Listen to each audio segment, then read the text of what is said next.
I think excitement is the only right word here. Of course, I'm nervous as well because graduating means that we will start to bear responsibility in the healthcare. I mean, after 5 years of literal blood, sweat and tears, we all can finally come together and be happy. There's also a tinge of sadness and nostalgia as I look back upon the happy memories that I made throughout my time here at NewMed. NewMed's curriculum is a spiral curriculum and it has taught us on how to think critically whenever we are assessing our patients, and definitely the clinical experience that they offered has enabled us to prepare for the work of life upon graduation. I think NewMed has prepared us really well to become a good doctor that focus on our knowledge, clinical reasoning, as well as communication, as I think communication is key in order to become a really good doctor.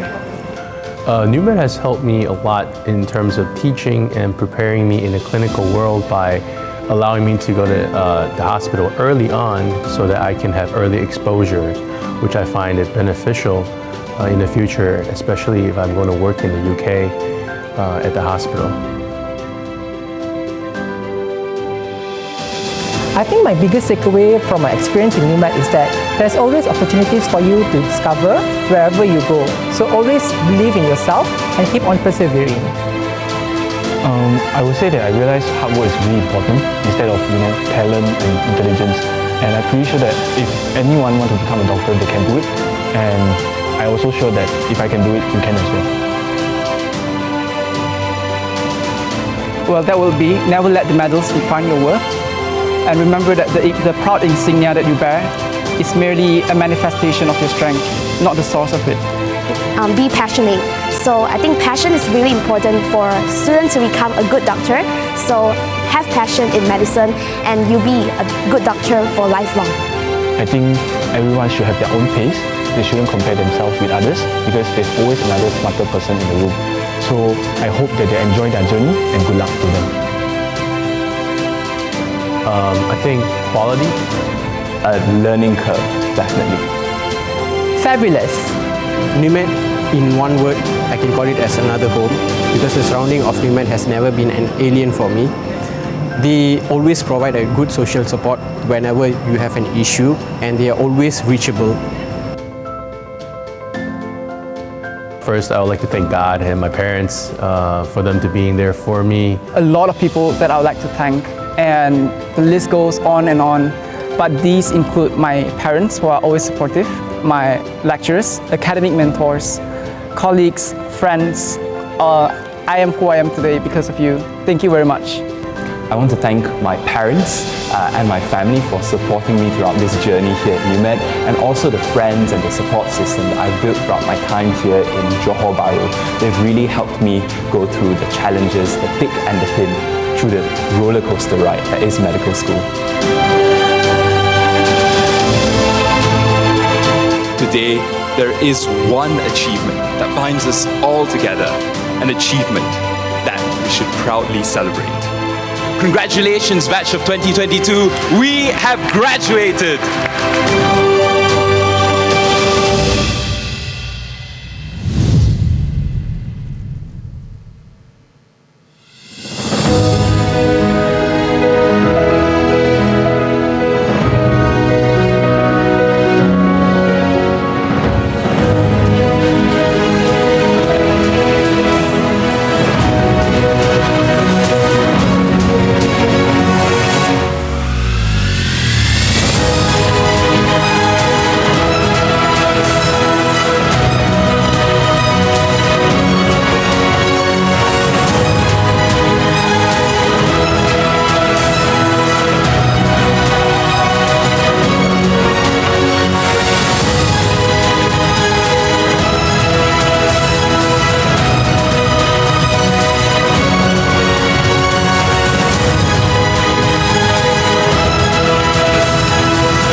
The decision to study medicine was driven largely by values instilled in me by my faith and family. Being a medical student at this university is a unique experience. Through NewMed, I was taught the... Good morning, graduates, guests and alumni. Welcome to the Newcastle University Medicine Malaysia's graduation event. Today, we will celebrate the achievement of class 2023 and 2020, which consists of 111 MBBS, 2 in Masters in Medical Education, 1 in Master in Research, and 1 in Master in Science in Marine Technology graduating. The ceremony will be presided by Professor Chris Day, Vice Chancellor of Newcastle University. When the academic procession enters the room, please stand until Professor Day sits on stage. To enable us to hold the ceremony as safely as possible, during the ceremony, each graduate will be announced, acknowledge the presiding officer with a handshake. Could I ask you to show your support by applauding every graduate? The ceremony will begin shortly. Kindly turn your mobile phones to silent mode. Timing is everything, and thinking ahead to get in the right position for the key moment is important. So photographs are allowed as from your seats. Please be informed that the university will be offering a Facebook live screening to accommodate your family and friends who are unable to attend the ceremony in person. At the end of the ceremony, graduates are reminded to remain seated for a group photo while the academic procession exits. While guests, please wait outside of the ballroom for the graduates. For your information, parking ticket validation machine is available outside to pay your parking fee. Marshals will be on hand for further assistance. Thank you, and I hope you enjoy your day.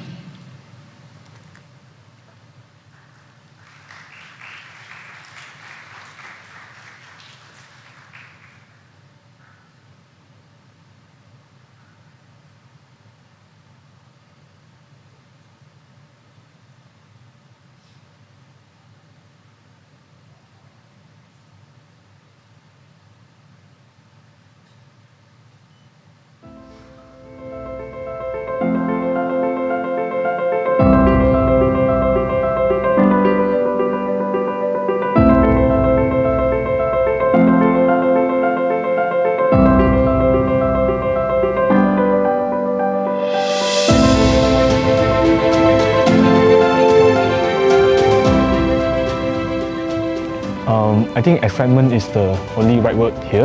Of course, I'm nervous as well because graduating means that we will start to bear responsibility in the healthcare.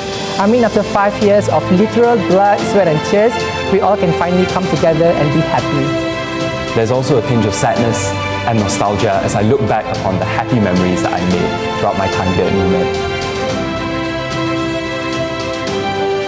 NewMed's curriculum is a spiral curriculum, and it has taught us on how to think critically whenever we are assessing our patients, and definitely the clinical experience that they offered has enabled us to prepare for the work of life upon graduation. I think NewMed has prepared us really well to become good doctor that focus on our knowledge, clinical reasoning, as well as communication, as I think communication is key in order to become a really good doctor. NewMed has helped me a lot in terms of teaching and preparing me in the clinical world by allowing me to go to the hospital early on so that I can have early exposure, which I find it beneficial in the future, especially if I'm going to work in the UK at the hospital. I think my biggest takeaway from my experience in NewMed is that there's always opportunities for you to discover wherever you go. So always believe in yourself and keep on persevering. I would say that I realized hard work is really important instead of talent and intelligence. And I'm pretty sure that if anyone wants to become a doctor, they can do it. And I'm also sure that if I can do it, you can as well. Well, that will be never let the medals define your worth. And remember that the proud insignia that you bear is merely a manifestation of your strength, not the source of it. be passionate. So I think passion is really important for students to become a good doctor. So have passion in medicine and you'll be a good doctor for lifelong. I think everyone should have their own pace. They shouldn't compare themselves with others because there's always another smarter person in the room. So I hope that they enjoy their journey and good luck to them. I think quality. A learning curve, definitely. Fabulous. NUMED, in one word, I can call it as another home because the surrounding of NUMED has never been an alien for me.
I hereby declare open this congregation, which is held for the conferment of university awards.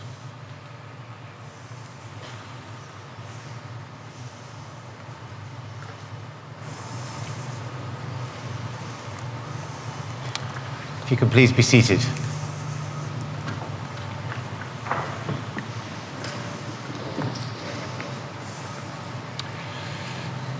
Good morning, everyone. My name is Professor Chris Day, and I am lucky enough to be the Vice-Chancellor and President of the wonderful Newcastle University. It is my great pleasure to welcome you here to this graduation ceremony this morning. Today's celebration marks the 10th Newcastle University Medicine Malaysia graduation ceremony. Our first one was held on the NewMed campus in 2014 with only 20 students. It's a measure of the success of NewMed over the years that well over 100 of you are graduating today, and of course that means that we now need to hold the ceremony in this much larger, splendid venue. I became head of the medical faculty at Newcastle University in 2008. And the first decision I was asked to make by the then Vice-Chancellor was whether or not to open a campus in NewMed in Malaysia. I first visited the campus in 2009 when it was largely a field with a small building. And you cannot imagine how much pleasure it gives me to be stood here 15 years later presiding over the 10th graduation ceremony with 100 new doctors about to enter the profession. I'm also privileged to welcome two very special guests today, Dr Anwar bin Ahmad and Nicholas Coe, whose significant contributions to the university are being recognised later by the award of honorary degrees. I think it would be fair to say that without both of them, Newcastle University would not be in Malaysia or indeed Singapore.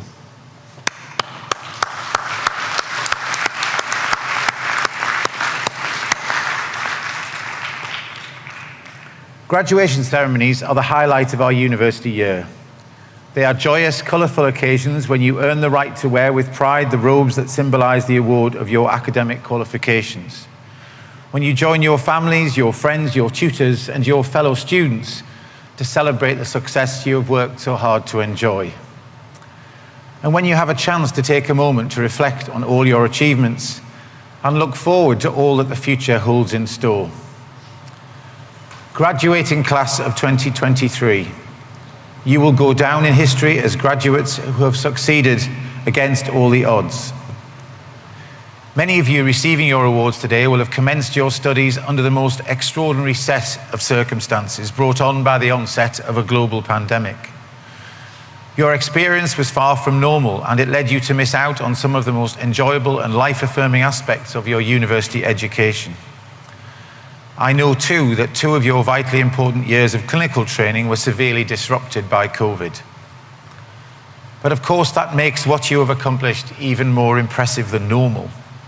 Your positivity, the resilience you demonstrated in the face of adversity, and your ability to adapt willingly to circumstances completely outside your control were admirable beyond measure. These are qualities that I'm confident will serve you well as you embark on the next stage of your lives and careers.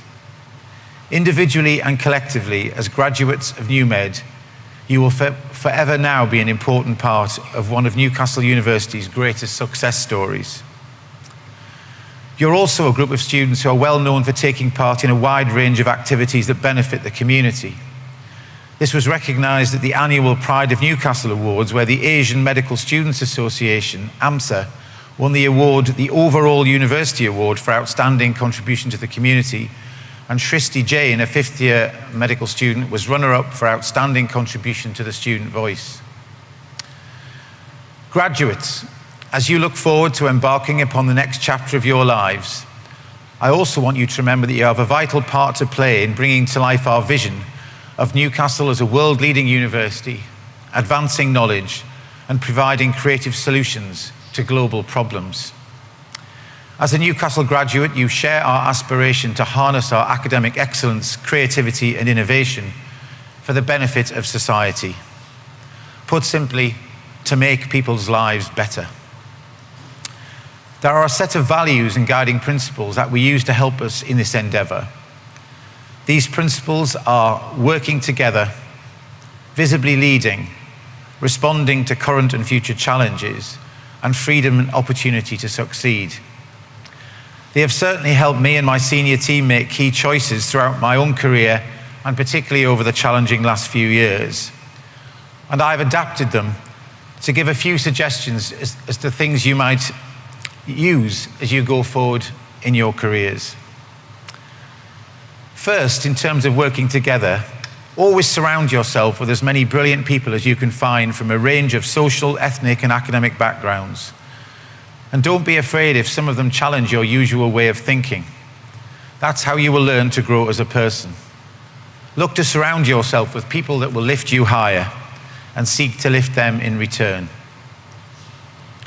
In terms of visibly leading, don't be afraid to lead and go against the grain occasionally if you feel passionate about something, even if that might sometimes make you unpopular. Be willing and open to responding to the biggest challenges facing the world today, and aim to pursue medical careers that you and ideally society think are beneficial. Choose medical careers that challenge you and take setbacks in your stride. Remember that no one ever reaches their potential by staying in their comfort zone. Seek out the best working environment you can find, one that allows you to be the best that you can be, where you feel that you can make a positive difference and where you feel appreciated and rewarded. And when talent and opportunity alone are not enough, if there's one more thing I hope your university experience has taught you, is that there are simply no limits to what you can achieve with determination and sheer hard work.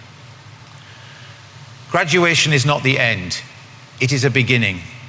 Some of you I know are about to travel to the UK to start your foundation training, while others among you will shortly be moving to hospitals across Malaysia to start your housemanship training. As you prepare for the next exciting phase of your lives, I want you to know how proud we all are of all that you have achieved and all that you will go on to achieve in the future. As a Newcastle University graduate, you are now part of a constantly growing global community of more than 250,000 members.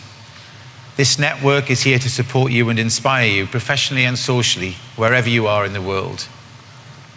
By being active within this powerful alumni network, you will discover the opportunities and benefits available to you, so please remember to stay in touch. These are exciting times ahead for NewMed too. We are delighted to announce that Professor Vishna Devi Nadaraj, who is currently Deputy Vice-Chancellor for Institutional Development and International Professor of Human Biology at the International Medical University in Kuala Lumpur, has been appointed as the next CEO of NewMed. We can also today announce an appointment of a new CEO for the Asian region, Dennis Wong, currently Vice Deputy Provost of Heriot Watt University in Malaysia. This will strengthen our operations together here and in Singapore. Both the new CEOs will take up their new roles in October. It would also be remiss of me not just to say a few words of thanks to Chris Baldwin here with me on stage. Chris's contribution to NewMed has been vast. He first came over here 8 years ago to run the biomedical sciences degree, but 5 years ago became our CEO and has served NewMed and Newcastle University with great distinction in that time. I know that NewMed colleagues will be sad to see him go, but I'm pleased to say that we have found a strong strategic position for him back in Newcastle, so I'm sure he will keep an eye on NewMed from a distance. Thank you, Chris.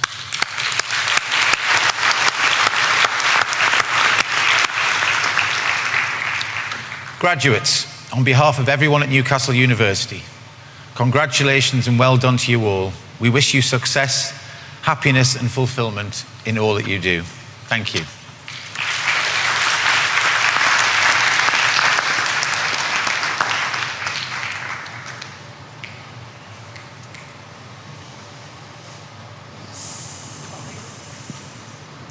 Mr. Vice-Chancellor, I certify that candidates to be presented at this congregation have satisfied all the requirements of the university. Mr. Vice-Chancellor, Dr. Paul Hubbard prays leave to present candidates who are qualified to proceed to awards in the School of Medicine. Dr. Hubbard.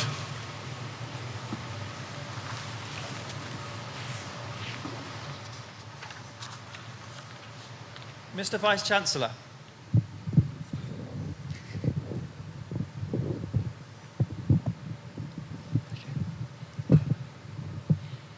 Mr. Vice-Chancellor, I present to you candidates to be admitted to the awards of Bachelor of Medicine and Bachelor of Surgery in the School of Medicine. By the authority of the university, I admit these candidates to the awards for which they are now qualified.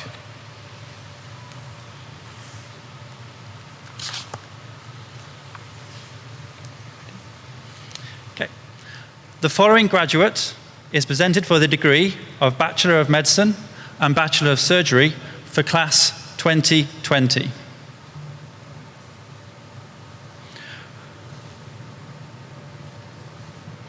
Romesh Paul Raj Suresh John.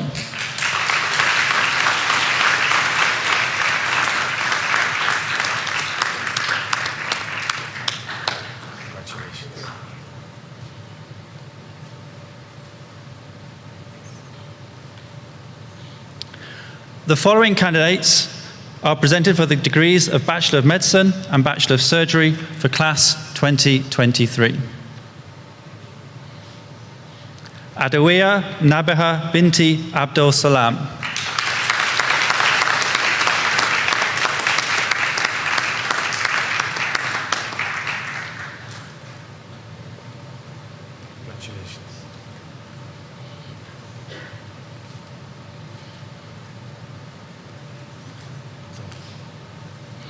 Ahmed Yasseri.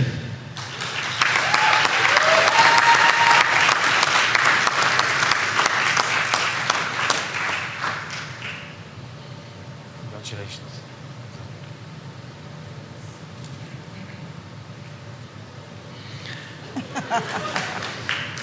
Ainan Binti Noor Azni.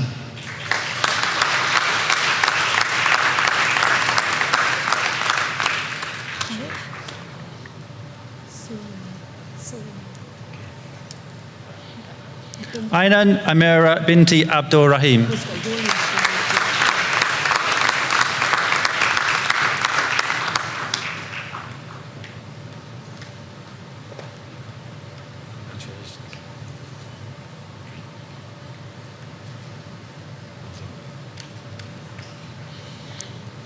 Aishath Hanan Salim.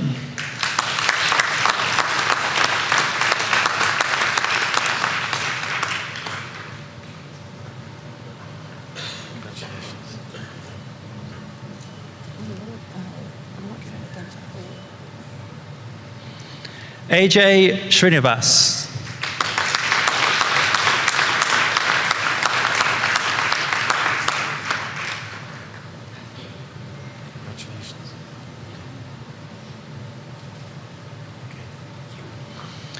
Alicia Soon Ming Chi.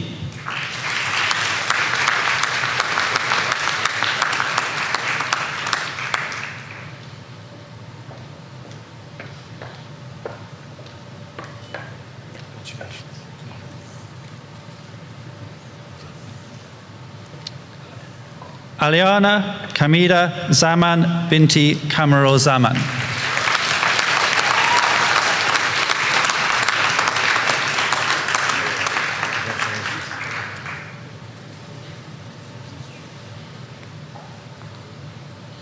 Alkaiz bin Ahmad Faisal.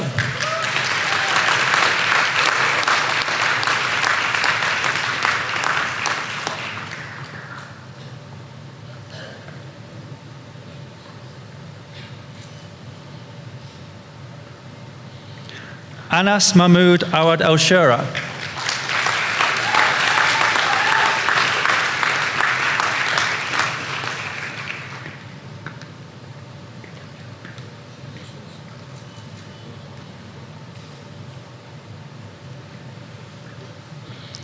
Anis Najaha Binti Zainuddin.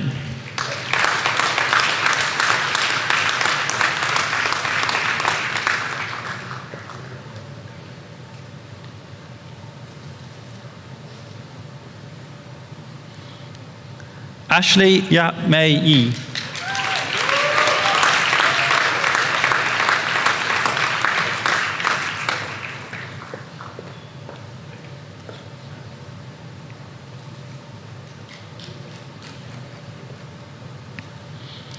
Benjamin Lo Ji Chang.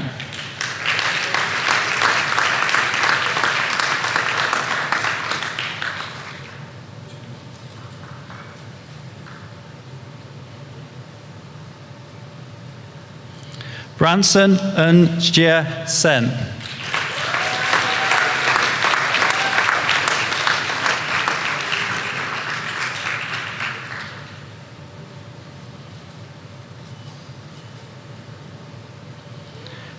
Cheng Xin Ying.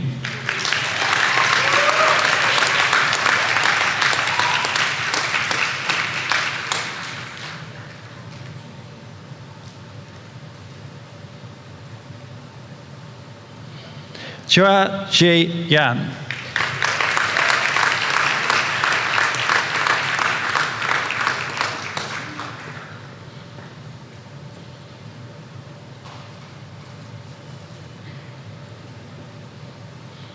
Dennis Kong Bang Sheng.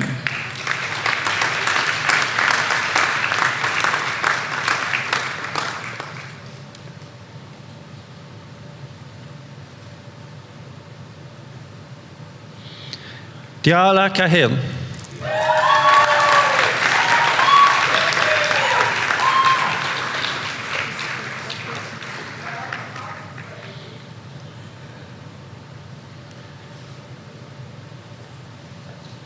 Divya Darsini Pagasam.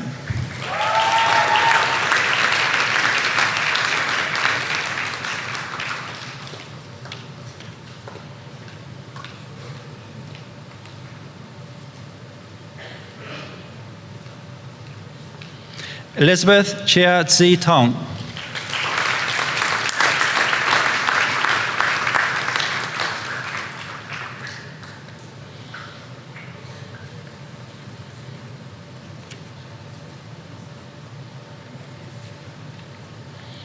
Esther Thomas.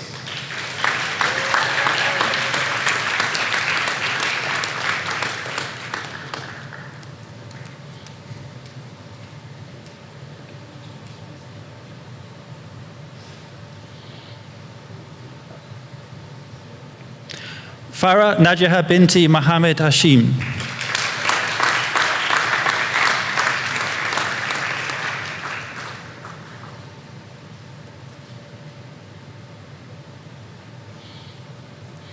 Fatin Halili binti Mohammed Hulaimi.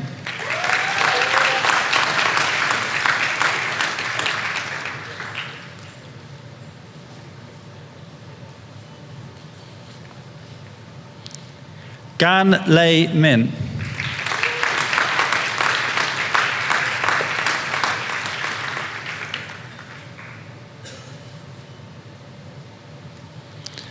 Gan Ji Shin.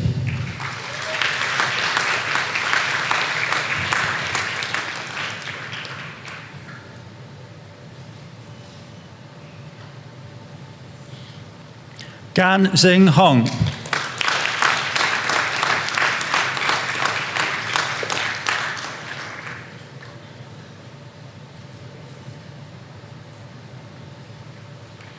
Goldrick Lister.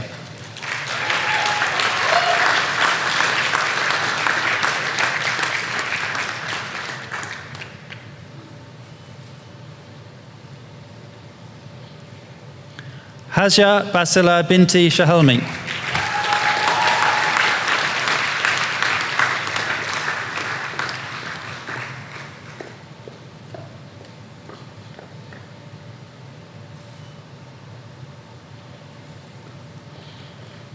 Heng Shui Ning.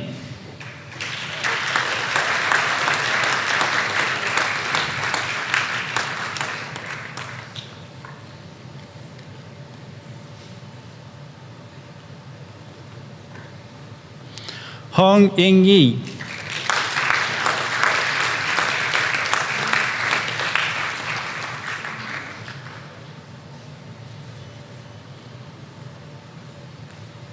Imad Ishmael Amanullah.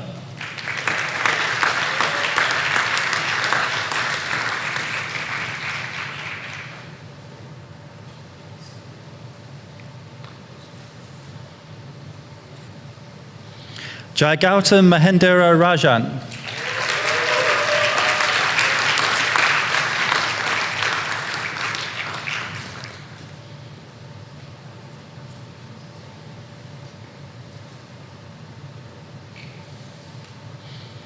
Joshua Cheng Mao Xuin.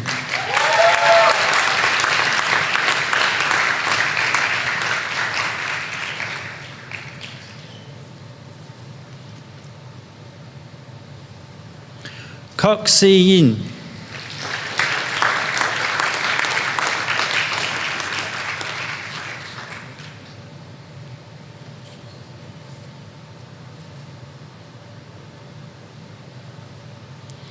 Kok Yu Ying.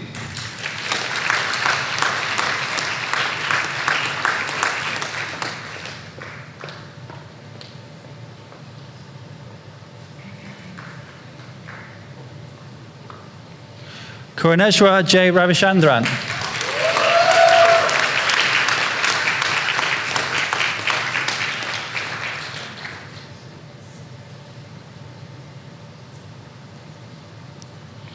Kwan Yi Shin.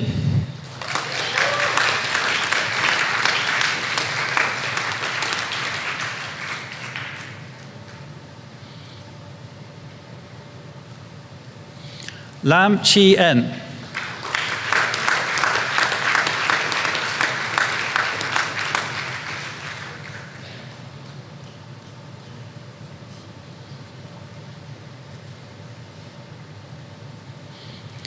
Lao Su Ping.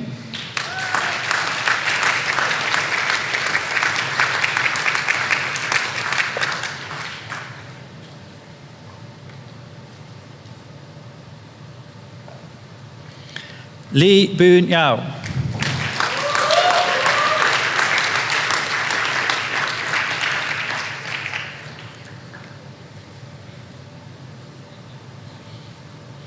Lee Jan Song.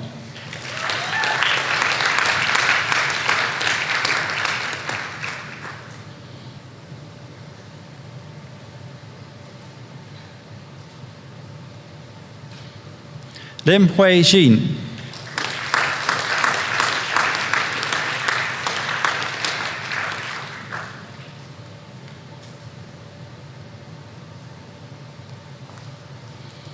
Lim Jia Yang.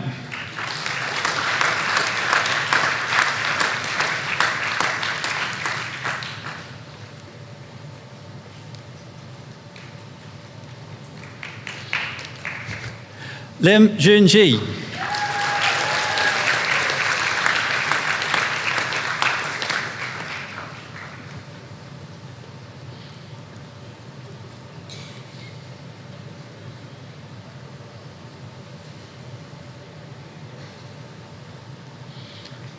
Ling Li Yun.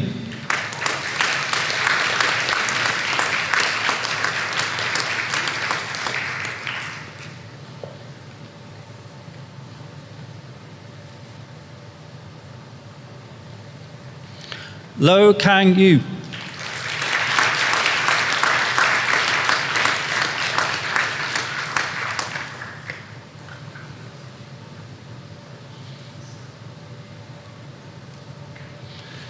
Mariam Hanoun Salim.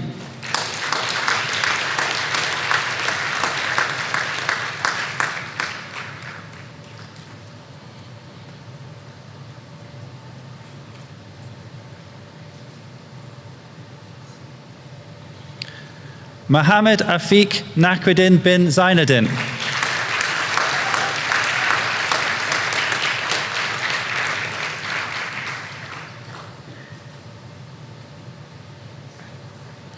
Muhammad Islan Istiziamuddin bin Rizwan.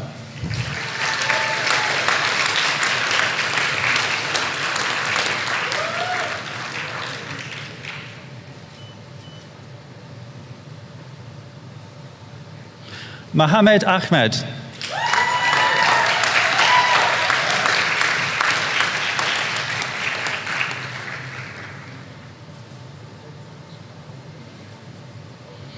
Mohammed Fariz Nazri bin Mohammed Don.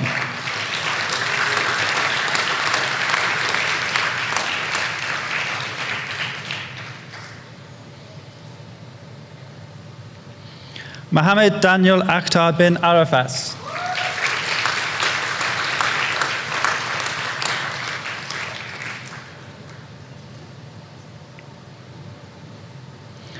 Mohammed Nafis bin Nazrul.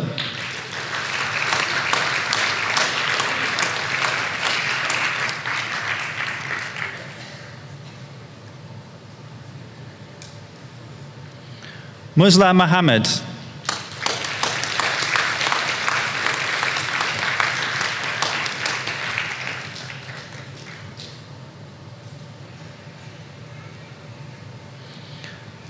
Nadia Natasha.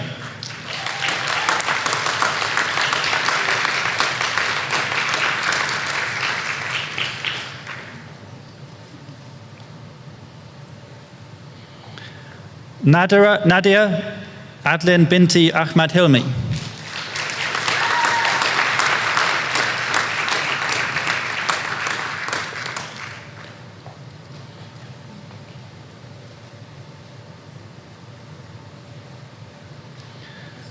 Naomi Liao Mei Yi.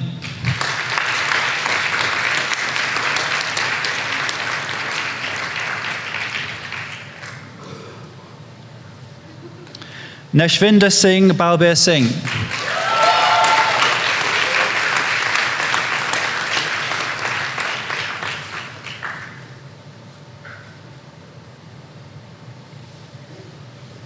And Agi.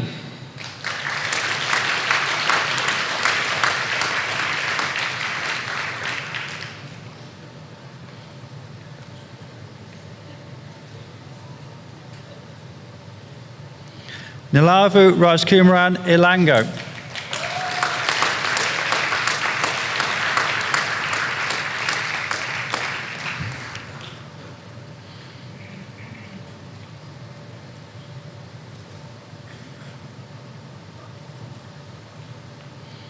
Nir Mukhlis bin Jafar.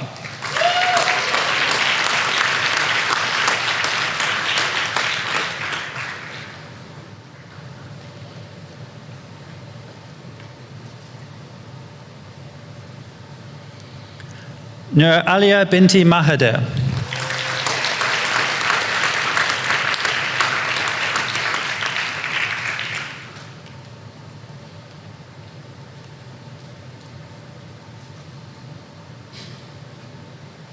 Nur Fahana Atira binti Azari.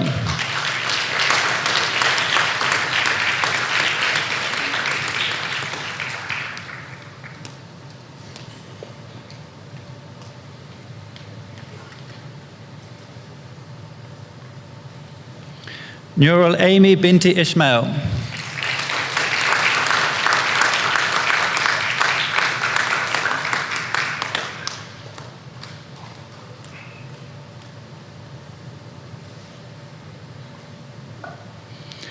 Nurul Azati binti Nur Azman.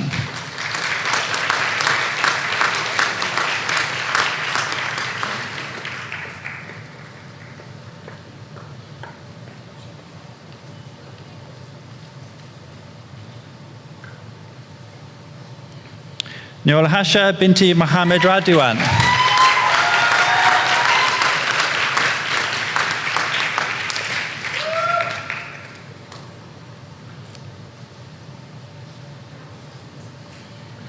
Wei Chen Huan.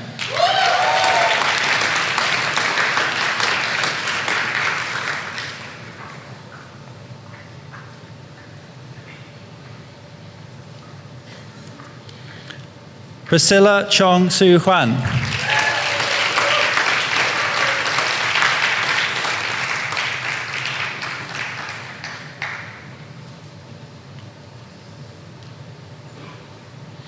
Priya Kao Jesse.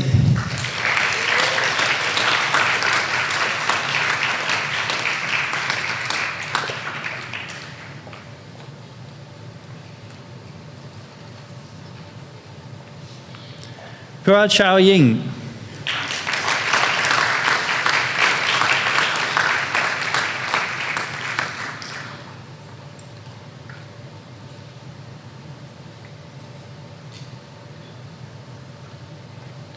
Hui Ji Yi.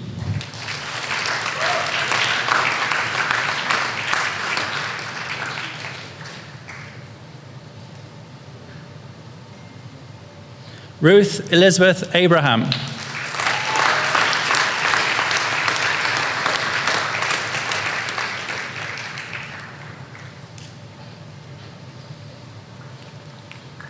Sakina binti Muzafar.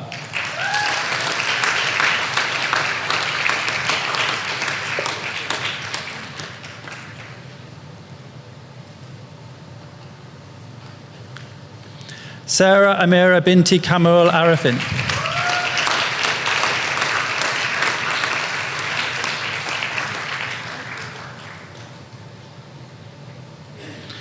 Sarah Eliza John.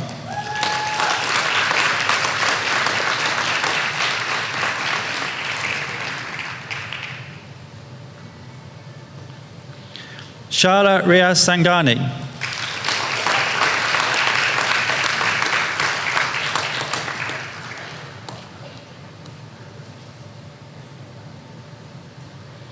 Shalini Subramaniam.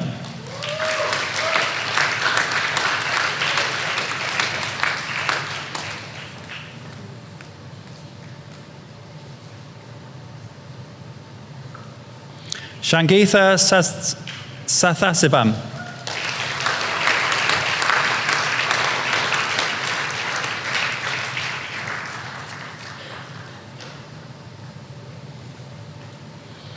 Shireen Nisha Jauhar Ali.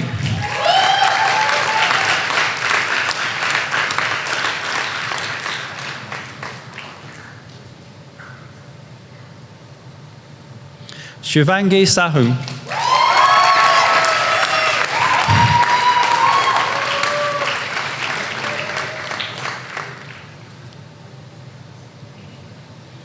So Kai Yi.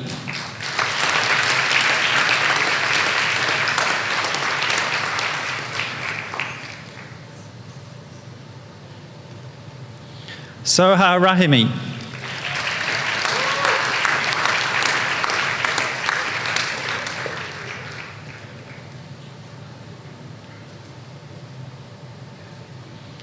Shrida Sahana.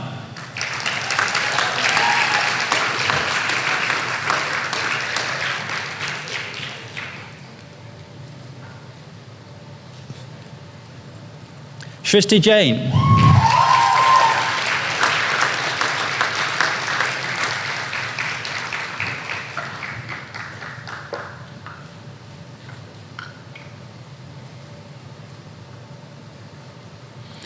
Suganya Alagarisami.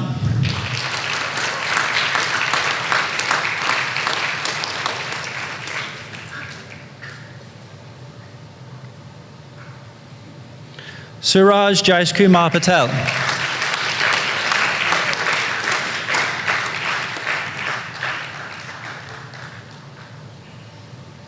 Sayami Azhar bin Shahrizal.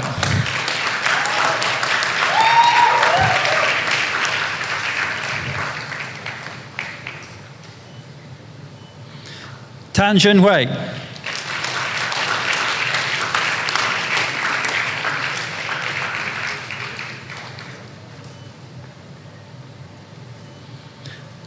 Tan Xinwei.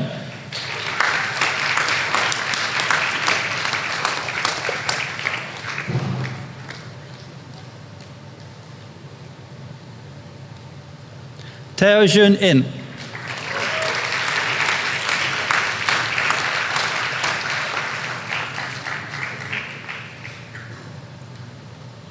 Tivya Ravindran.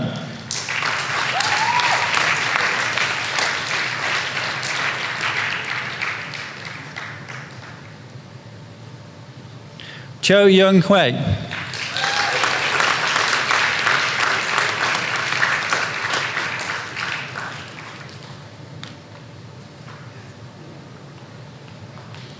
Tisha Wong Wen Xuan.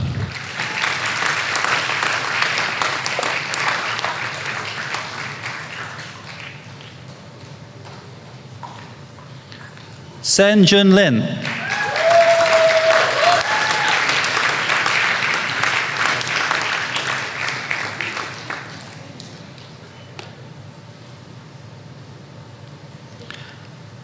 Tyson Yuria Stolachuk.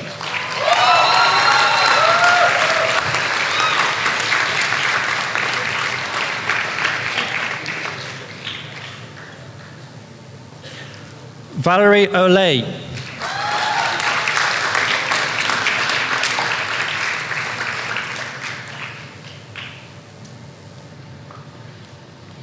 Vigneshwar Manoharan.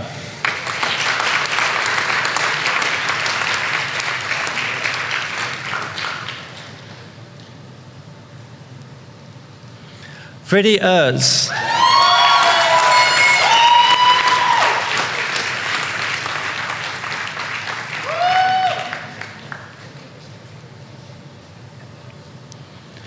Wan Adan Mustafa bin Wan Musa.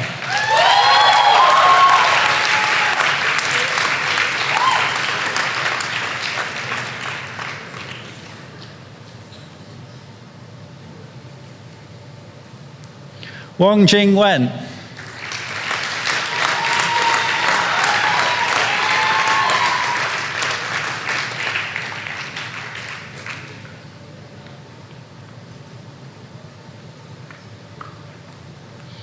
Yak Ming Yang.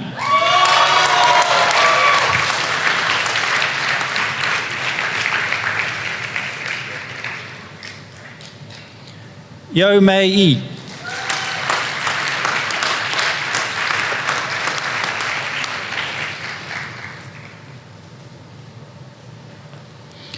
Yusuf Aziraf bin Abdul Rahim.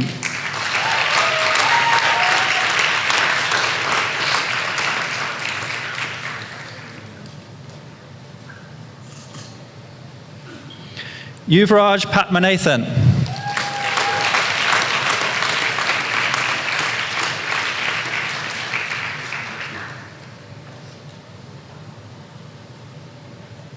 Ivan Liu Jingying.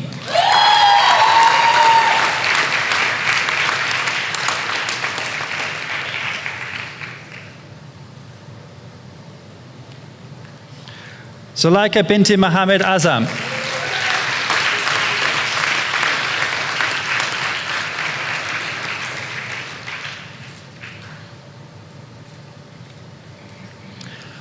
The following graduate is presented for the degrees of Bachelor of Medicine and Bachelor of Surgery and Master of Research in Cancer.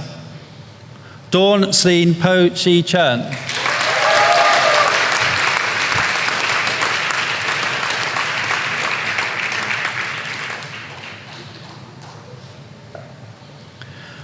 The following graduate is presented for the degrees of Bachelor of Medicine and Bachelor of Surgery and Master of Medical Education. Yong Jade Lin.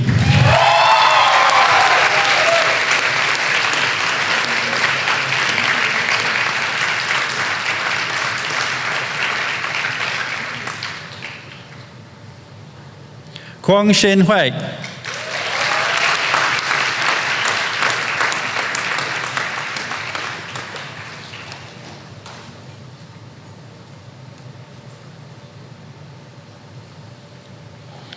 The following graduates are presented for the degree of Master of Science in Marine Technology.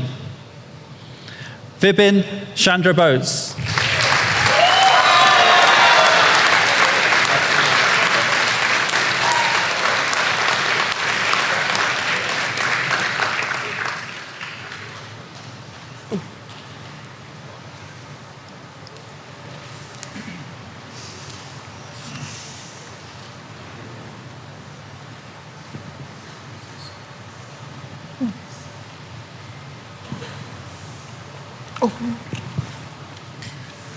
Professor Steve Jones will now lead the Bachelor of Medicine and Bachelor of Surgery graduates in declaring their commitment to a code of good medical practice. Medical graduates, will you please stand?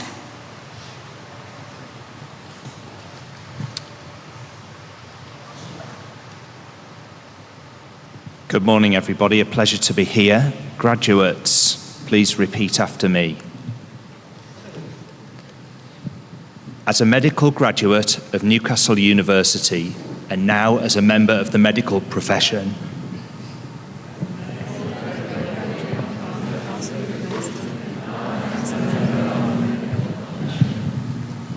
I solemnly pledge to dedicate my life to the service of humanity.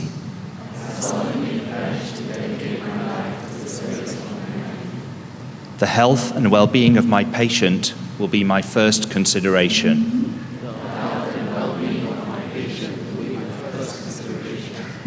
I will respect the autonomy and dignity of my patient. I will maintain the utmost respect for human life. I will not permit considerations of age, disease or disability, creed, ethnic origin, gender, nationality, political affiliation, race, sexual orientation, social standing, or any other factor to intervene between my duty and my patient.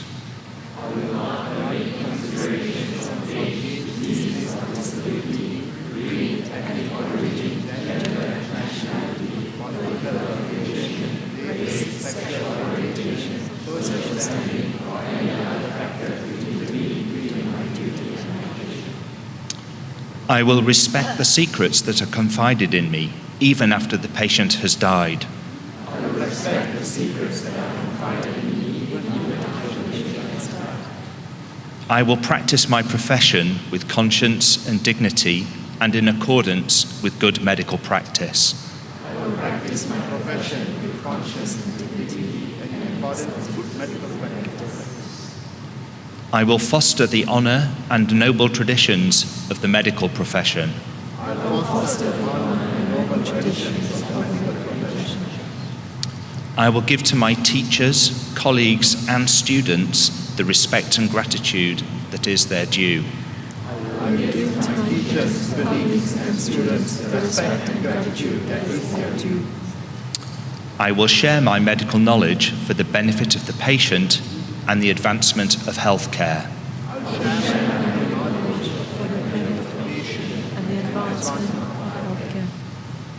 I will attend to my own health, well-being and abilities in order to provide care of the highest standard. I will attend to my own health, well-being and abilities in order to provide care of the highest standard.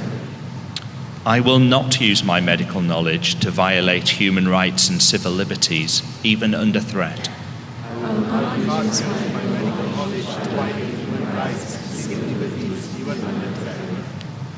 I make these promises solemnly, freely, and upon my honour. I make these promises solemnly, freely, and upon my honour. Thank you very much, and I think another round of applause is in order.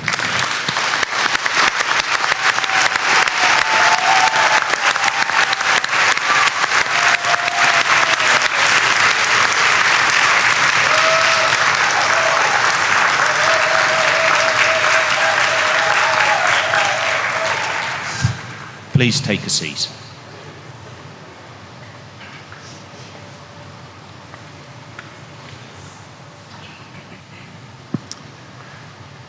Senate has resolved to confer the degree of Doctor of Civil Law honoris causa upon Dr. Anwar Ahmad.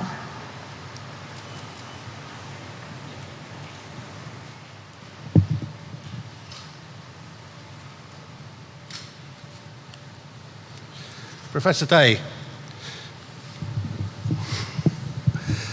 today we are honouring a man who over an impressive and influential career has made a significant contribution to the establishment and growth of Iskandar Malaysia, particularly through his key role in directing and guiding the creation and development of EduCity Iskandar.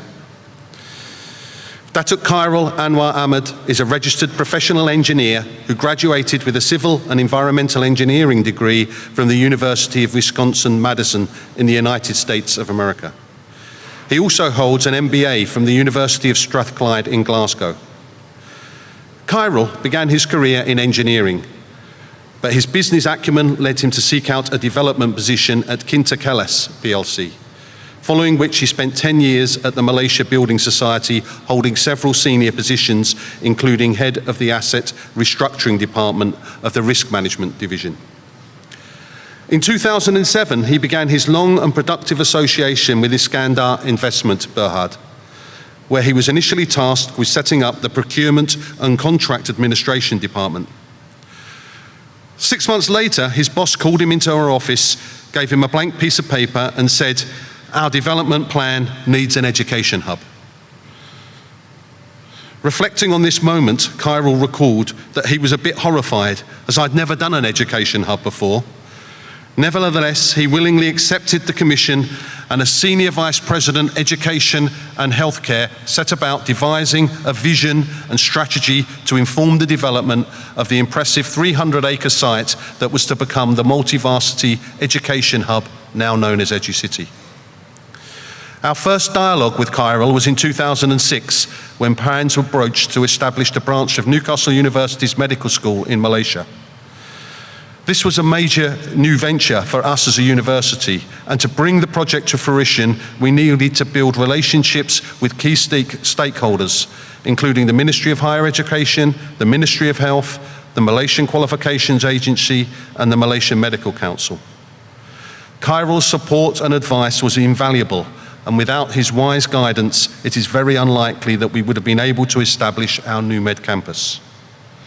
The formal agreement to establish a branch of our medical school in Malaysia was signed in 2009, when our actual first students joined us, although they had to study in the UK. And our first students actually joined the campus in 2011. Newcastle, in case you didn't know, was the first occupant of the EduCity site, and Kyril went on to negotiate successful investment and partnerships agreements with several other international institutions, including the University of Southampton, the University of Reading, Raffles Education Corporation, and MDIS.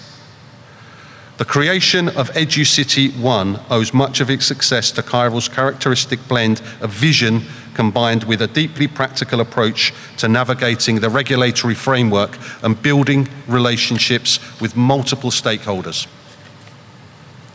Everyone involved in the planning and development of NUMED will always be grateful for Kyril's help and support, and would like to thank him for his contribution to the successful launch of NUMED as a branch campus.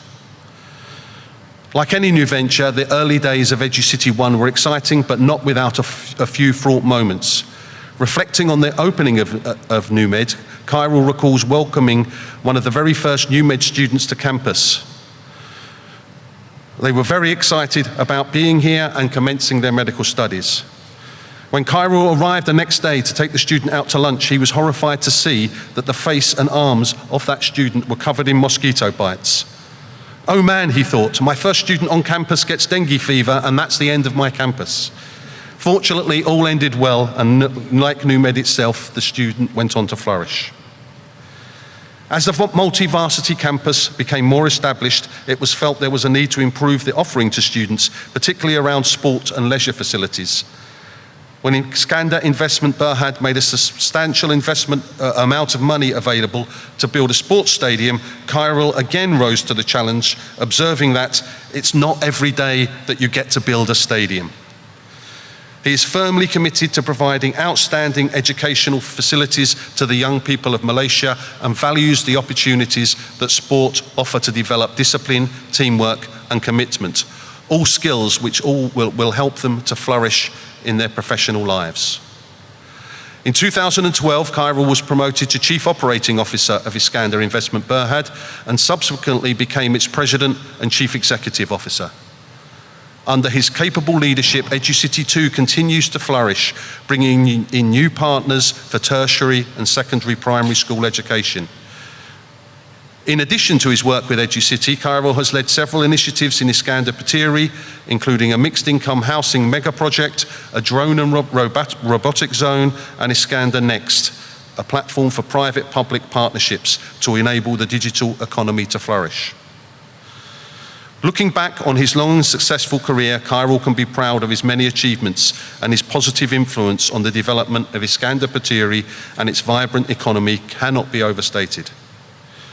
Alongside his busy professional life, Kyril also undertakes voluntary work with the Malaysian Medical Relief Society. He has now retired from Iskandar Investment Berhad at the end of last year, and hopefully he now has more time to pursue his own sport and leisure interests. Perhaps he will catch up with his reading, and as he was a keen rugby player in his youth, he will have more time to follow the game, and I know he's actually going to see the World Cup in Paris later on this year. He'll be seeing some matches. In addition, Kyral's daughter, Noor Juliana Johan, studied medicine at NUMED, where she also met her husband, Mohammed Lufti Magnaran. And we hope that this happy and fortuitous juxtaposition of personal and professional interests will help to promote happy memories of his time supporting the establishment of NUMED.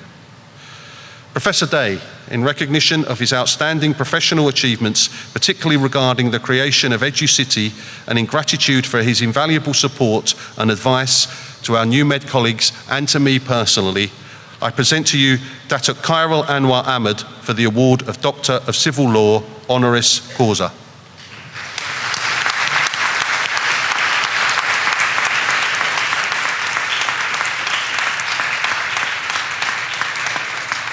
By the authority of the University, I hereby confer upon you the degree of Honorary Doctorate of Civil Law.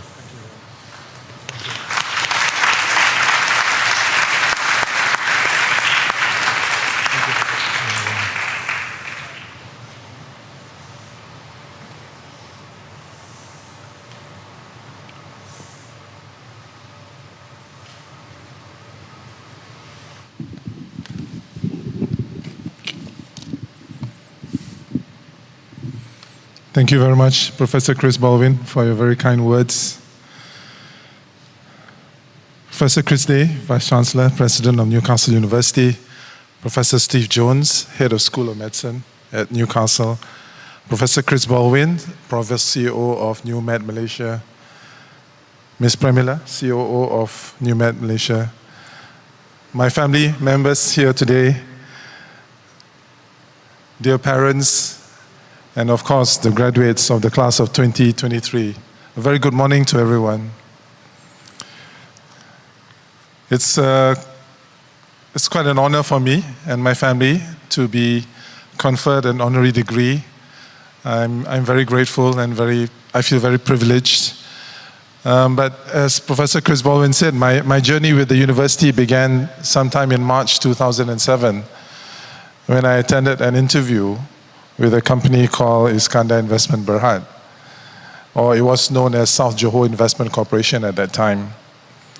So I was waiting at the reception area with two other British gentlemen when I noticed that they were holding a dictionary, an English to Bahasa Malaysia dictionary, and they were trying to translate the contents of a letter, a very official looking letter in Bahasa. So as I was getting rather fidgety, I decided to introduce myself and offered my assistance. The older gentleman, who reminded me of Sean Connery actually, introduced himself as Professor Reginald Jordan from the School of Medicine, Newcastle University. So he was trying to translate a phrase in a letter, and he asked me if those words actually meant will approve or may approve. So I said, actually, to be honest, it's neither, because the words actually mean may consider. So the letter was actually from the Ministry of Health, responding to the university's request for access to public hospitals for clinical training in the event the university decided to open a branch campus here in Malaysia. So my first encounter with Newcastle University was when I attended my interview, and it was by chance that I met Professor Reginald Jordan. So that was actually the starting point of my relationship with the university. It's a very meaningful, a very precious relationship to me and my family. And I'm sure it will remain true for my lifetime. In fact, on another note, talking about sports, unfortunately my team, Leeds United, was relegated to the second tier. So given that Newcastle United has qualified for the Champions League, perhaps I should become a temporary member of the Toon Army, at least for the next season. Anyway, so my former colleagues and I have celebrated many exciting milestones with the university over the last 15 years, starting with my first visit to the campus on a cold November morning in that same year, 2007. I remember staying at the Malmaison Hotel by the River Tyne, and I was picked up that morning by none other than Professor Jordan, whom I had met 8 months previously by chance. So he drove me to the campus, and he took me for a tour of the very impressive School of Medicine, and we had a detailed discussion on how we could collaborate between Iskandar Investment and the university, because the university at that time had aspirations to set up their first overseas campus. And the head of the School of Medicine was very keen to pursue this. I was also introduced to several members of staff, including Ms. Elizabeth Smith, who later became the first COO of NewMed here in Johor. So weeks and months followed of meetings and discussions. We started with the conceptual design of the campus. We worked with the estates group from Newcastle, and they came up with the need requirements, need statement, how many classrooms they need, what kind of lecture theatre they need, what kind of amenities. We discussed landscaping, we discussed various aspects of the campus. And so that's what you see today when you go to the campus. At the same time, a lot of discussions on the financial modeling, and of course the song and dance between the lawyers, because we have to come to a legal agreement. And I think the university actually engaged the largest law firm in the world, Eversheds at that time, to protect the interests. We of course had many meetings with the Malaysian authorities in Putrajaya and Johor, and all this finally culminated with me shaking hands on a bright sunny day in July 2008 with the head of School of Medicine at the time, which is Professor Chris Day. Yeah, so we shook hands and we finally agreed to take the plunge. Let's do it. Let's build a campus in a faraway place called Johor, Iskandar, Malaysia. And so we had the official signing ceremony here in Johor on the 14th of November. This was witnessed by the Vice Chancellor at that time, Professor Chris Brink, another big rugby fan, and also witnessed by the Chief Minister of Johor at that time, Yang Berhormat Dato' Abdul Ghani Osman. And the earlier approvals were granted by the Ministry of Health and Ministry of Higher Education. So we proceeded to start building the campus. And then the first cohort enrolled in September 2009. Spending the first 2 years in Newcastle before transferring to the Johor campus when it opened in Edu-City in September 2011. So this was the first university campus established in Edu-City. And I also remember welcoming that year, as Professor Chris always said, the first foreign student to enroll in NewMed. He was an American, young American man who came all the way from California, who decided to study British medical education at a faraway place called Iskandar, Malaysia. So I can't remember his name, unfortunately, but I greeted him at the airport, Senai Airport, and he was the one who suffered the mosquito bites on his first stay here in Johor. So the opening of this Malaysia campus, Newcastle University Medicine Malaysia, was a critical milestone actually, not just for Edu-City, but also for Iskandar, Malaysia, and also for Johor, as this was a very important event demonstrating the confidence of investors in planting their flags here. And for this, I must thank Newcastle University once again for your courageous leap of faith and coming to Johor. Thank you very much.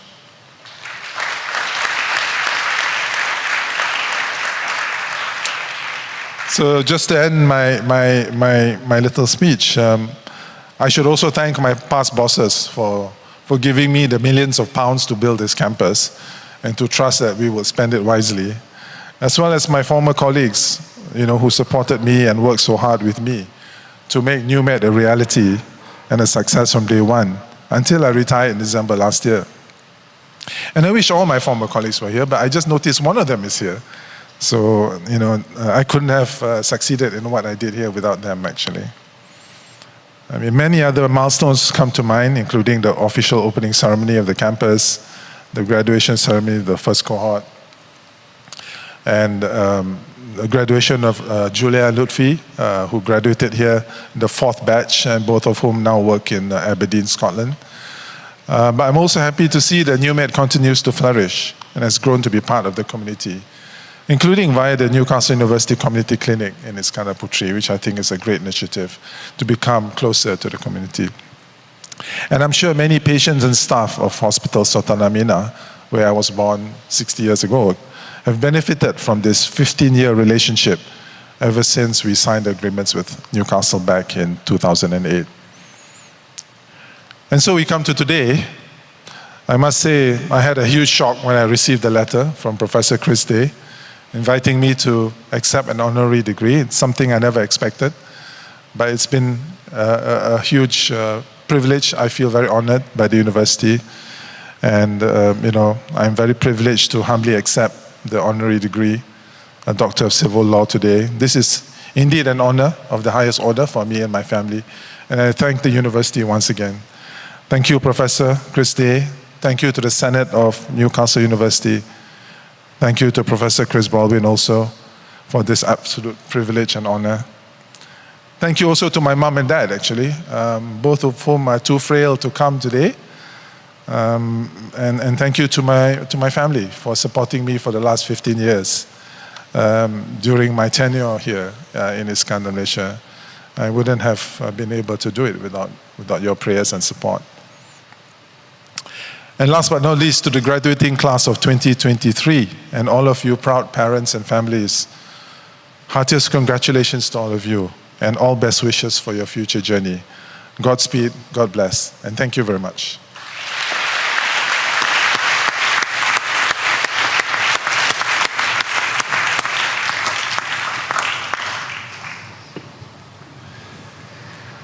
Senate has resolved to confer the degree of Doctor of Civil Law honoris causa upon Mr. Nicholas Koh.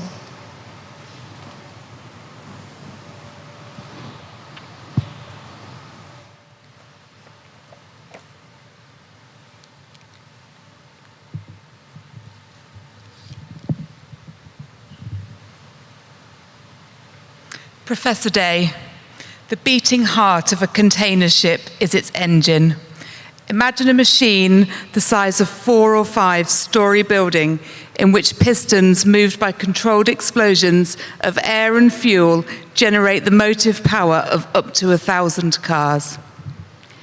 Even when the vessel is at rest, the hot, enclosed spaces deep in the engine are not pleasant, but that is where, one day in the 1980s, on the merchant vessel TfL Enterprise, we find Nicholas Koh, clutching a small spade, some rags and a bucket, cleaning wet, slimy carbon deposits from the scavenge space of the cylinders.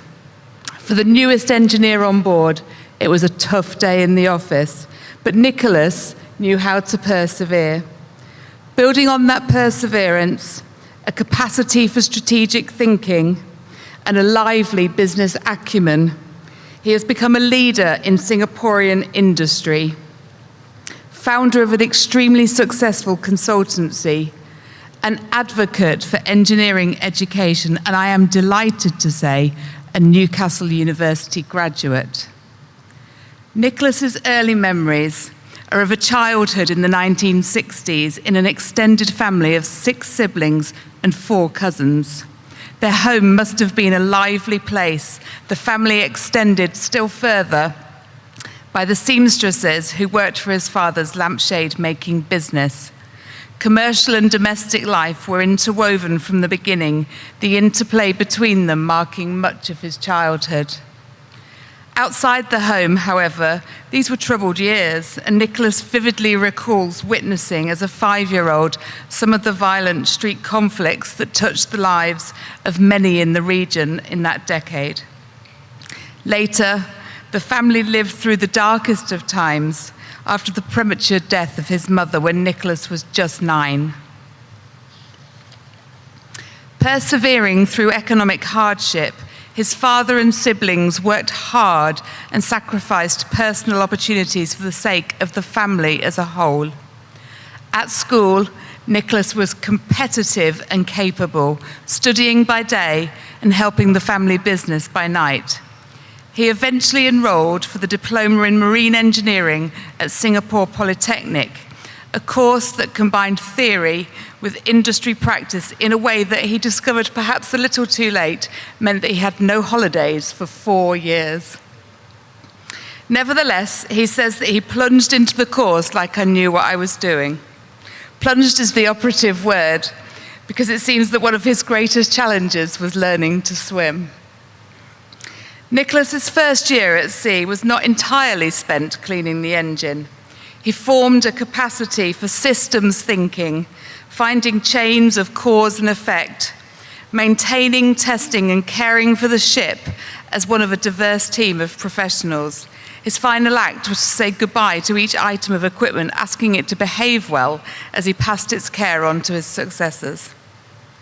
On completing his diploma, Nicholas joined the Republic of Singapore Navy. 3 years later, he won a Defence Technology Training Award, bringing him to our university in Newcastle as the first mature student to study overseas on this scheme. At Newcastle, he graduated top in his year with first-class honours in marine technology, winning the Wheaton Medal and the Institute of Marine Engineers Book Prize. It also seems that business and family continued to be intertwined, for his eldest daughter was born in Newcastle. Over 21 years, he held numerous senior naval appointments, too many to list today, including Head of Naval Engineering and Commanding Officer of the Chuas Maintenance Base, which won the Minister of Defence's award in 1997. His final appointment in the Navy was Deputy Head of Naval Logistics, Ship Systems, with the rank of Lieutenant Colonel. A striking feature of his naval career is the effort devoted to developing talent, master planning vocational growth, both in technical content and capabilities. Nicholas left the Navy in 2002, initially serving as Vice President for Defence Business at ST Engineering Corporate Headquarters. In 2003, he founded Victory Knights Management and Consulting Services, focusing on education alongside marine and dual-use technologies. In 2005, he established the Seven Seas Company in Oman, developing trading relationships between the Middle East and Asia Pacific. Aside from his role as CEO, Nicholas is an advisor to the Singapore chapter of the Asia Pacific Trade and Promotion Investment Association, a member of the British Council's Alumni Hall of Fame, a former chair of the Awareness Committee of the Society of Naval Architects and Marine Engineers in Singapore, former vice chairman of the Singapore Joint Branch of the Royal Institution of Naval Architects and Institute of Marine Engineering and Science and Technology, and has served as a council member of the Institute of Shipping Management. These achievements give us ample cause to honour Nicholas, but we have over 4,000 more reasons to do so. When Newcastle University sought to establish a master's degree in marine technology in Singapore, Nicholas offered his help. As one of Singapore's leading engineers and business people, he fostered the industry partnerships that were crucial to forming content and encouraging participation in the programme. With his guidance, in 2003, we applied successfully for the programme to be delivered in Singapore. Nicholas further supported the programme for many years, with his company managing non-academic infrastructure, from teaching space to field trips. The partnership was very successful, and many of the programme's alumni live and work in Singapore today. Nicholas was also instrumental in the university being invited to offer undergraduate degrees, initially naval architecture with marine or offshore engineering. In collaboration with the Singapore Institute of Technology, these grew to encompass food and human nutrition, mechanical design and manufacturing, electrical power and chemical engineering. We've now trained over 4,000 students, each of them a further reason to recognise Nicholas's vision, encouragement and perseverance. Nicholas is a distinguished leader in Singaporean business, but to us in the university, he is far from a remote figure. He is in regular contact, keeping us up to date with national and international developments, and with an engineer's mindset, asking hard questions. His highly collaborative approach has stood the test of time and stood our university in good stead. Professor Day, our cities, Singapore and Newcastle, share proud engineering and seafaring histories. The sea connects us, and seafaring people connect us too.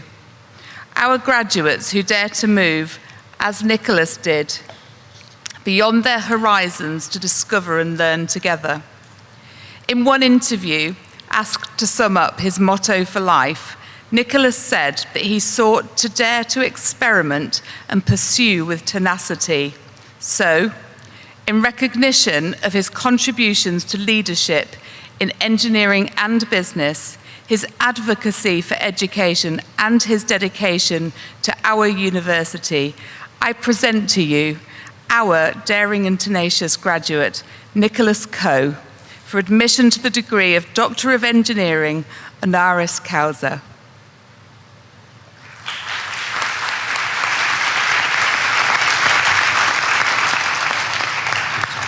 By the authority of the university, I confer upon you the degree, honorary doctorate of engineering, honoris causa. Thank you so much.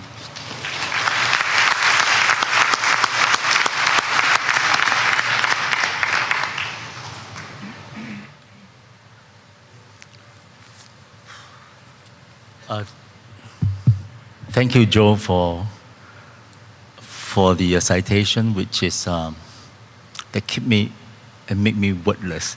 I just can't express my heartfelt thanks to you and to the university. As a graduate in the university 31 years ago, I think the most important thing in the character of a person, and that's what I am, shaped by university. I think to many of us who did not know what happened, take for example yesterday, the dedication and commitment of Professor Chris Dale, the Vice Chancellor, is more than what we must respect. Many of us do not know that he came in within such a short time and he had to endure 5 hours in the jam between and in the causeway. But here he is, still so bright, still so fresh, and conferring the degrees to everyone here. I think this dedication and commitment is something we must acknowledge and we must cheer as you are as well. Thank you, Prof. Some months ago, I was invited to a dinner, and then I was given this particular letter from by Joel and Professor Stewart. And I was astounded because when I removed the letter, it was from none other than Professor Chris Dale that I was invited to accept the honorary doctorate degree of engineering from the university. It was a shock because I never expected it. Now today I'm here, I'd like to say thank you to knowing Professor Chris Baldwin last night and the energy he spent in molding the people over the last 8 years. It is something that is very different because I want to share with you what I went through in the university and why this university is a university that we must all be proud of and maintain the alumni as what it is right into the years. I graduated 31 years ago, and I'm very glad I did. So Vice Chancellor Prof. Chris Dale, Prof. Chris Baldwin, Ms. Jo, and esteemed professors and teaching staff from the University of Medicine, Newcastle, right here in Malaysia. And of course, the mother, the parents, the father, and the relatives of the graduates here. It is a great honor and privilege for me to receive the Honorary Doctor of Engineering from University of Newcastle, my beloved alma mater. Most glad too is that my family is right here with me to witness this significant moment in my life that I'm sure we'll treasure together. My wife, Angel, my daughter, Denise, was born in Newcastle in the cold winter, and my son Edgar. It goes a long way in motivating me further, Prof. Chris, in what I set out to do with an engineering mind in the betterment of engineering and technologies in the communities I serve. Profound education matters. I think that's what you get from Newcastle. I received that right from the university in the 90s, and it is the teaching staff and the attitude towards education that matter a lot. And I must say that from Newcastle University, I realized that the more I learn, the more I realize that I know very little. That is education in success.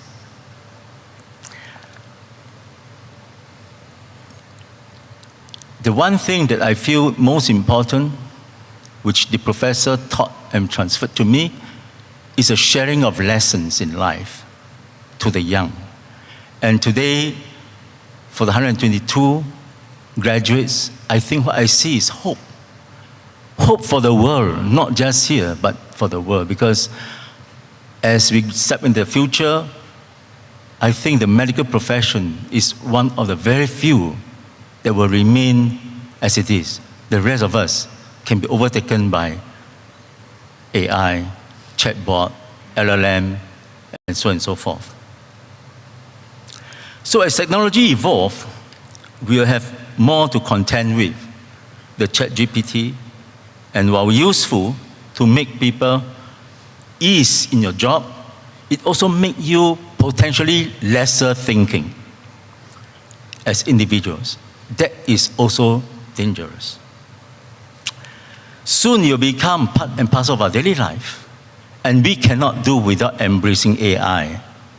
We have to embrace it, but we have to really make use of it for the betterment of human lives.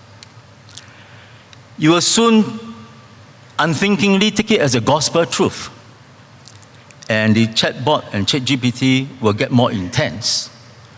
3 years ago, I was communicating with someone from a clinic for my dental care, and they asked me to ask them questions, and I start to raise questions. Midway through, they came back with a sentence. Sorry, I'm a chatbot. I'm unable to answer your questions. Now that is no laughing matter, because very soon they will learn, because there's a learning machine right behind, machine learning. We have to embrace them. It is no laughing matter, but we have to make better use of them. So I'd like to share with you a very particular thing that I went through 33 years ago. Why I want to stress that fundamentals are crucial. I decided to talk about this because I think every minute, every second of our life is important after COVID, and we should share what we think we can and transfer to you. I hope you find that meaningful. Yeah. We must remain thinking individuals and be discerning in making the right decisions in our professions, especially as medical professionals.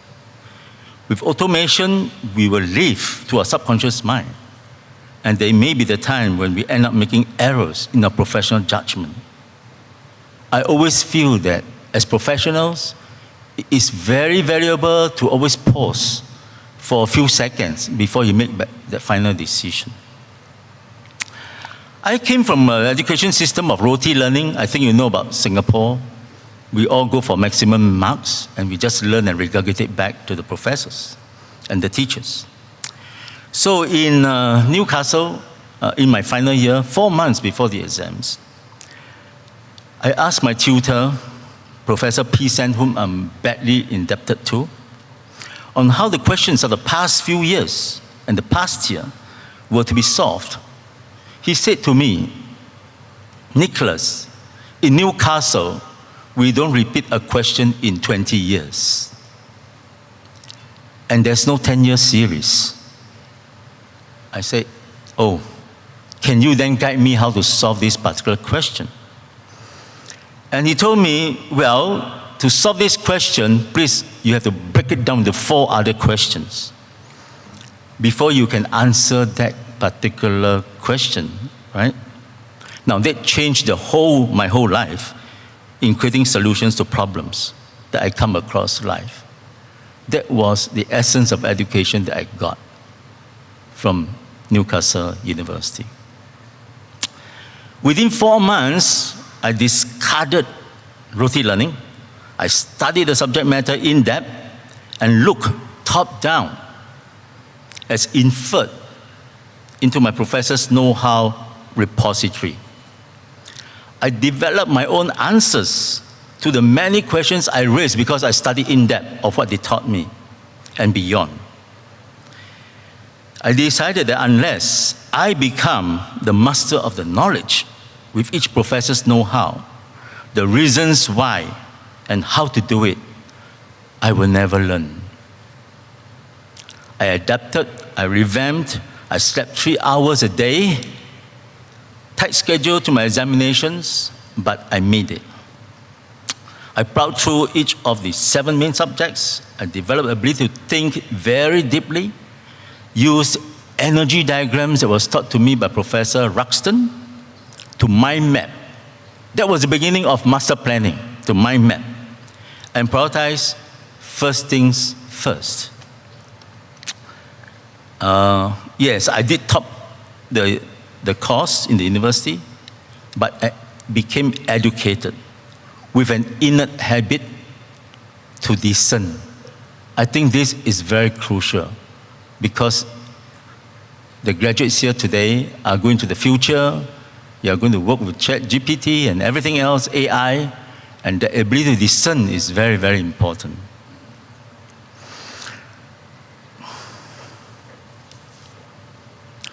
So I must say that you have come here to study this particular course, of course, with ambitions and with a purpose in life. And I think you must have a burning desire in you to do your best and to do good for human race. And you're dealing with human health from cradle to grave. You will see joys of birth and recovery from illnesses. And you also experience sadness that your patients will suffer and die. You are basically embarking into the real world with patient care. It's so nice to know that you're going to UK for your field work. I think that is the beginning of everything.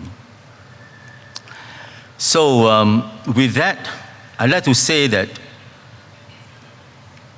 just a few days back, I was working with a partner who is into artificial intelligence in surgery. In the past, before they did a surgery, they used to take 30 minutes.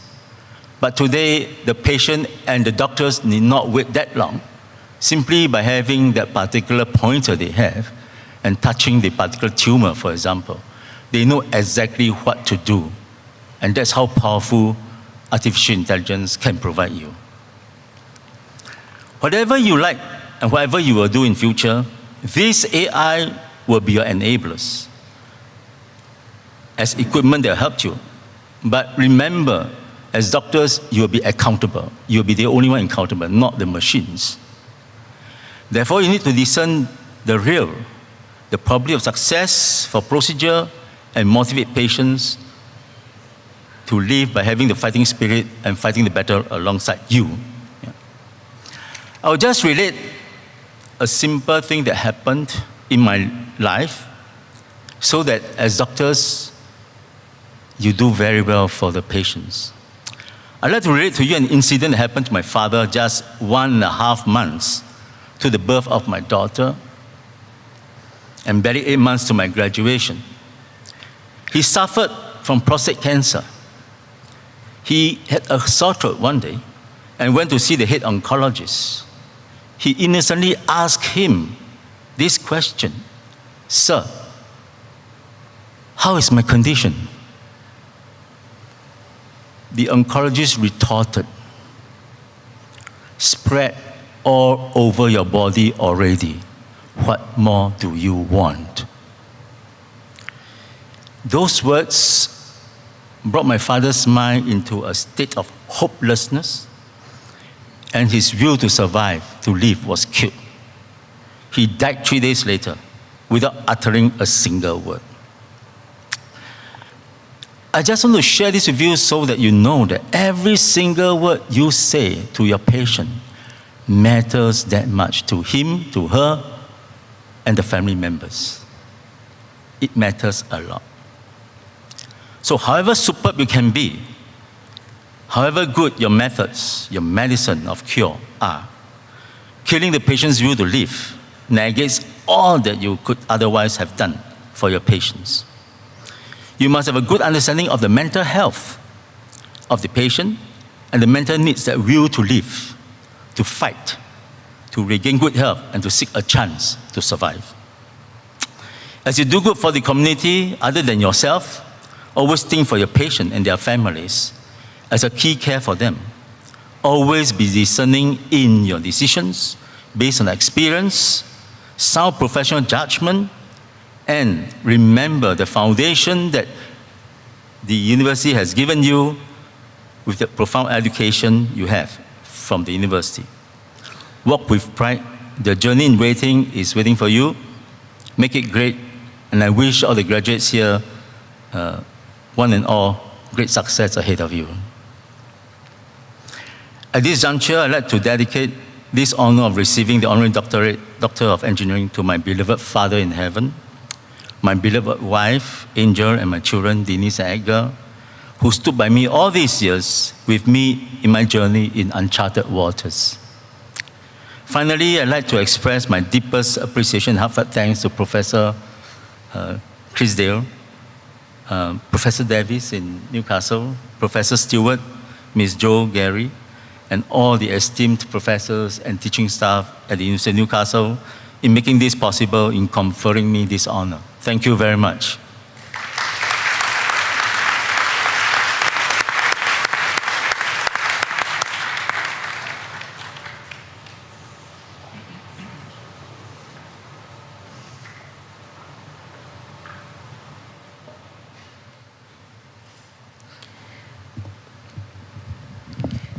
I am now delighted to invite Professor Chris Day, who will present 3 of our graduates with prizes for their performance in the last academic year.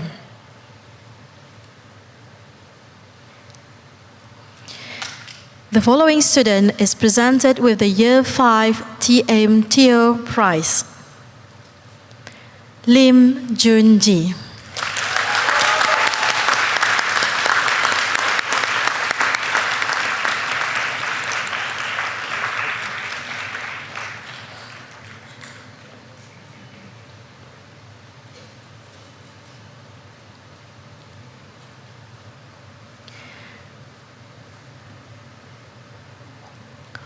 Wong Jin Wen.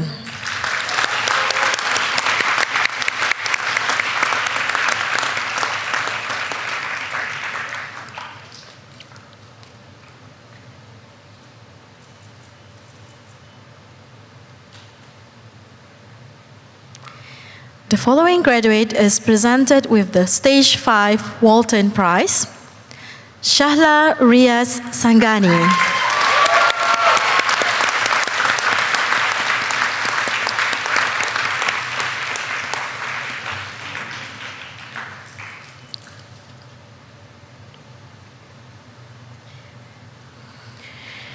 Before the proceedings are brought to a close, I am delighted to introduce our student orator, Imad Ismail Amanullah, who graduated with Bachelor of Medicine and Bachelor of Surgery.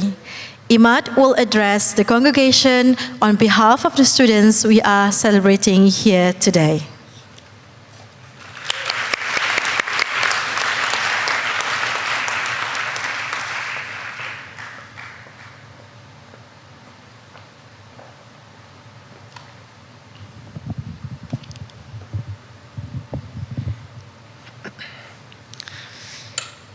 Graduates, guests, and esteemed scholars of Newcastle University. It is indeed an honor and privilege to stand before you all today as Imad Amanullah, an MBBS graduate, but more importantly, a believer in the tremendous power and determination that lies within all of us graduates here today. I begin by congratulating all graduates. You are all an inspiration to many. Remember that.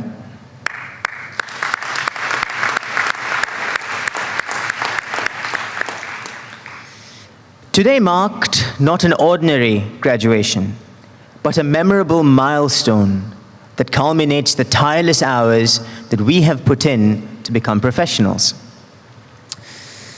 It has not been a smooth sea, but yet again, a smooth sea never made a skilled sailor. So we owe it to the difficult times, the tough times, that made us resilient and well-rounded. We have been through one of the toughest times in history, battling a horrendous pandemic that affected all of us in many ways. It affected us physically, emotionally, and in ways that I think we should be grateful for it helped us learn. We survived and we persevered through it all. So graduates, be proud of yourselves, for you have achieved what many spend years trying to achieve. You know, I was looking at my phone the other day and I came across the first picture that I ever took at Newcastle University here in Malaysia. It was outside Bell's Court. You know, we used to wait for the bus those days, I remember. And it seems as though it was just yesterday. You know, coming in 2018, it was nervous, not knowing what the future holds. It was a new country for me because I'm from Sri Lanka. So that picture, it told a story. It made me pause for a second and reminisce these last 5 years. Before I knew it, it was a series of lasts. The last ever class on campus, the last hospital rotation we all had as a student, the last picture we ever took. It's all gone by too fast. So life is precious, ladies and gentlemen. It sure is. So we need to take time to cherish the little moments. What we have learned and experienced over these last 5 years here in NUMED would stand us in good stead as we embark on our professional careers and become members of the workforce. This next chapter of our lives is one that is nerve-wracking, yet exciting. NUMED has given us this skill, this unique skill to solve problems with resilience. Not to avoid them, but the only way to solve problems is to face them and to go through them. Because facing them, you learn something. You don't lose, you learn. Meeting students from different cultures who I'm honored to call my friends, meeting them, it helped me, and I'm pretty sure it helped all of us grow as individuals as we navigated these tricky younger years of our lives. The interactions that we had with patients in hospitals helped us appreciate people from different walks of life. It made us appreciate what we have. With great senior supervision from our esteemed lecturers, as well as members of staff from the Ministry of Health, kept us on track and on target. So ladies and gentlemen, we owe it to our alma mater, as we will for the rest of our professional careers, as we stand out in the real world as ambassadors of Newcastle University. Now I want you to take a moment and look around you. Soak in the faces of your classmates, your parents, your family members, your lecturers. Some of us may never cross paths again. This may be the last time some of us see each other. Remember this feeling of togetherness, the bonds that you have formed over these years, for it is in these very connections that we find strength and inspiration. Many of us wouldn't have made it here without the support of our families. I am honored to have my parents and my wife here today in the audience. No matter where you are in your careers, no matter how much money you make, no matter how advanced you are, stay true to your roots. Never forget them. I want to share some important lessons that I have learned these last 5 years here in NUMED. These lessons, I think, we can use for a lifetime. Firstly, believe in yourself. In a world that may somehow try to dim your light, I want you to try and stay steadfast to the belief that you have something unique to offer. Trust in your abilities and never underestimate the power of your dreams. Dream big, ladies and gentlemen. Dream big. But remember this, dreams without goals are just dreams. You can keep dreaming, as they say. But if you don't get those dreams on paper, you're not going to achieve them. They're not going to become reality. So put those dreams down on paper. You think of something, and as they say, when it seems as though it's more scary to jump, that's when you do. So we need to take risks in our lives. That's what these dreams help us do. Secondly, do not underestimate the power of hard work. As was mentioned in the speeches from our esteemed scholars, we have graduated from the toughest of times. So we worked hard, and always remember this, hard work beats talent no matter what. There is an interesting story about Muhammad Ali, a famous boxer. It was in another speech that I heard, actually, that he was doing sit-ups to train his abs. Now, when most of us do sit-ups, we start counting from the beginning when we start, but he only started counting his repetitions when it hurt him. Just think about that for a second. When we feel the burn, we stop. He just started. That is what hard work is. Now, I'm not saying you need to be a bodybuilder and do 100 sit-ups, but what I'm saying is use that work ethic for the rest of your lives, because it is that work ethic that will define who you are and will help you reach your goals, no matter what tries to set you back. But to be successful, we must embrace the power of failure. Don't be afraid to fail. It's tough, yes, but if you stay down, then perhaps you fail. But if you fall and you get back up, you haven't failed. You learn. You become stronger. You become more knowledgeable and wise. All of our esteemed scholars here, I'm pretty sure, have stories about how they may have failed at some point in their lives, where if they didn't experience that, they wouldn't be here. It's as simple as that. Lastly, ladies and gentlemen, I want you all, and I urge you, to cultivate empathy in a world that can often be harsh and unforgiving, particularly in our careers as we embark as medical professionals.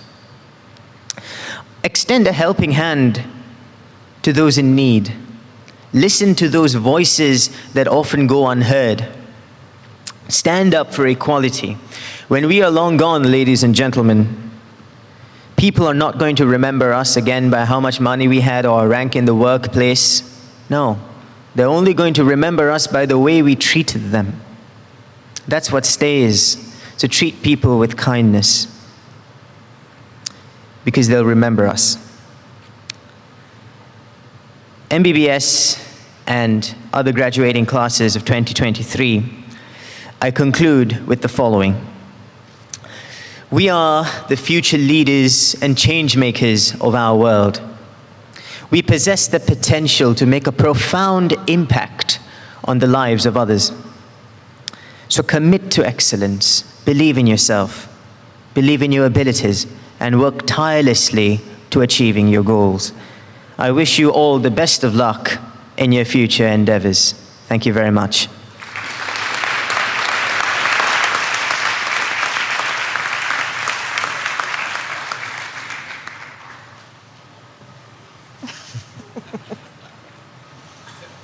Congratulations. Yeah, well done. No, no bother. Come over here. There you go. A lovely speech. Well done. Thank you very much. There you go, sir. Well done.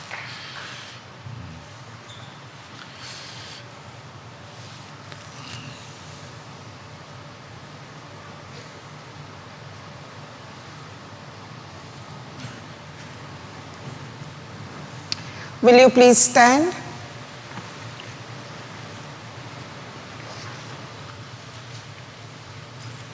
Congratulations once again, graduates, and congratulations to our two new honorary graduates, Drs. Ko and Khairul. I now declare this congregation closed.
Check.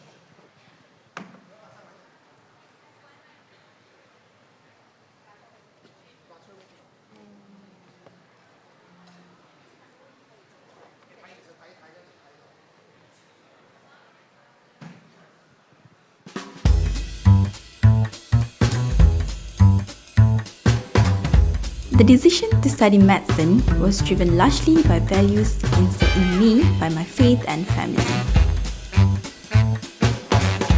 Being a medical student at this university is a unique experience. Through NewMed, I was taught the importance of work ethics, diligence, and conduct as a student. As an MBBS student, NewMed is the best decision I have ever made. Through their program, I developed a solid foundation for my medical career. From first-hand experience, the programs offered in NewMed are as good as the programs offered in many other universities. The greatest thing about this university is the approach they take to teaching the course and how they make learning a fun thing for students.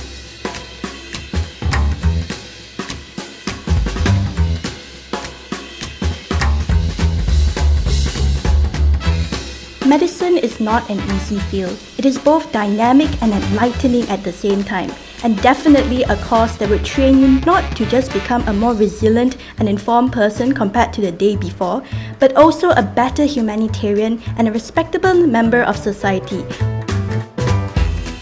Located right in the energetic hub of EduCity, students are able to take part in the vibrant, exciting activities Johor has to offer. I enjoy the lifestyle, diverse population and affordable cost of living in Johor.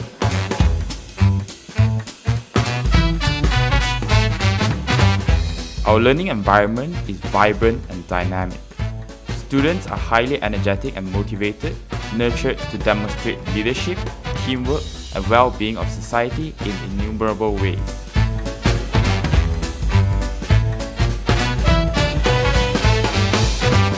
NUMED boasts a number of clubs and societies covering a broad range of interests. It brings me opportunities across a diversity of academic avenues to further explore upon. I've been able to share my passions, try new things, and make friends for life. To spend our time and being involved, to make a difference, creating something new, and leaving a mark.